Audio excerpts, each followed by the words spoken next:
Post office চৌমুহনীস্থিত Congress ভবনে এক সাংবাদিক সম্মেলনের মধ্য দিয়ে কংগ্রেসের সিডব্লিউসি মেম্বার বিধায়ক সুদীপ রায় বর্মন অভিযোগ করেন, বিজেপি কর্মীরা কংগ্রেস কর্মীদের বাড়ি বাড়ি গিয়ে হুমকি দিচ্ছেন যাতে করে ভোটে অংশগ্রহণ না করেন।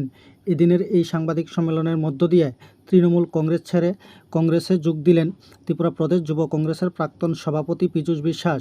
সম্প্রতি তিনি তৃণমূল কংগ্রেসে যোগ দিয়েছিলেন এবং আজ পুনরায় তৃণমূল কংগ্রেস ছেড়ে ত্রিপুরা প্রদেশ কংগ্রেসে যোগদান করেন।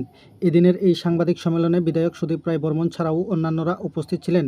পরবর্তী সময় এই সাংবাদিক সম্মেলন নিয়ে বিস্তারিত আলোচনা করতে গিয়ে বিধায়ক সুদীপ রায় বর্মন বলেন, নির্বাচন যতই ঘনিয়ে আসছে,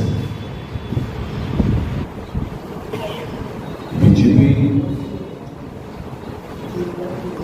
তাদের জঘন্য এবং নগ্ন চেহারাটা জনসাধারণের কাছে আবার পুনরায় প্রকাশ পাচ্ছে। বিভিন্ন জায়গায় আমাদের ফ্ল্যাক্স, ব্যানার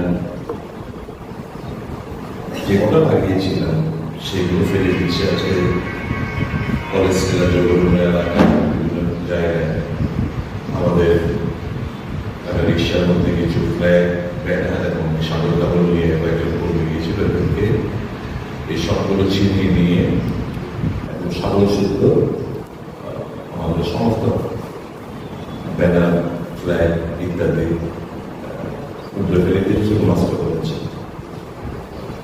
বাড়ি বাড়ি যাচ্ছে, হুমকি দিচ্ছে কর্মীদের পুলিশ থাকতে পারবে না, ভোটের চাপ কিনা যেন চেহারা ইত্যাদি। কিন্তু আমরা সমানভাবে এই সমস্ত বার্তা না করে আমাদের কর্মীরা বুক চিন্তা করে লড়াই করছি গণতন্ত্র পুনরুদ্ধারের লক্ষ্য এবং সংবিধান বাঁচানোর